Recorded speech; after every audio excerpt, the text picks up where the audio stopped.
कलिकलहारिणी मोक्षदायिनी मंगलकारिणी माँ गंगा मैया के इस पवित्रतम तीर्थ हर की पौड़ी पर आप सब उपस्थित हैं। वैशाख का पावन महीना चल रहा है। आज दशमी की तिथि है। कल को वैशाख शुक्ल की एकादशी की तिथि। वैशाख महीने की एक एक तिथि पुण्यों से भरी हुई। वैशाख मास में सुखदेव जी कह रहे हैं यप्रादश्नादि वैशाखे मेषस्थे मेष संस्थे दिवाकरे मधुसूदनमभ्यर्च्य कथां श्रुत्वा हरेरिवां साधु पाप विनिर्मुक्ता याति विष्णो परम पदम्। सुखदेव जी कह रहे हैं मेष राशिगत सूर्य में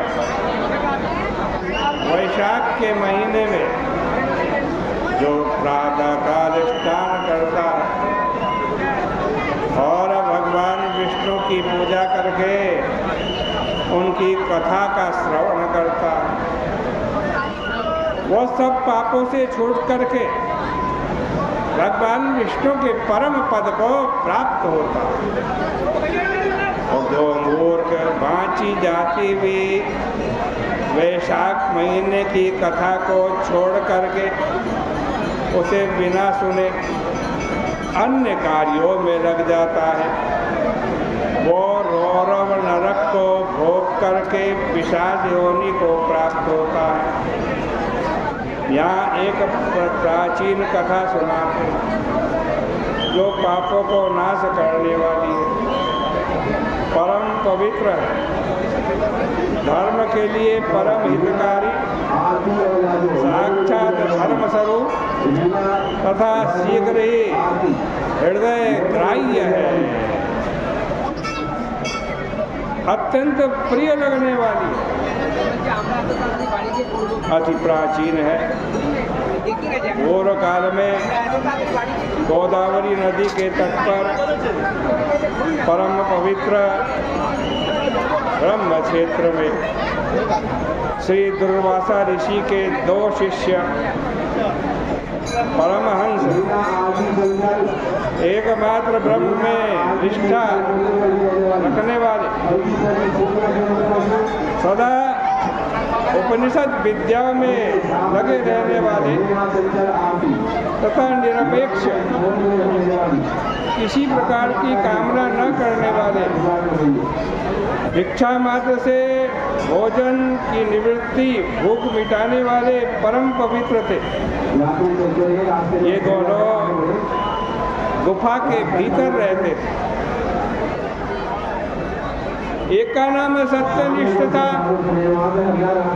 दूसरे का नाम तपोनिष्ठ था। ये तीनों जगत में प्रसिद्ध थे। उन दोनों में सत्यनिष्ठ सदा भगवान विष्णु की कथा में लगा रहता था। हे राजन,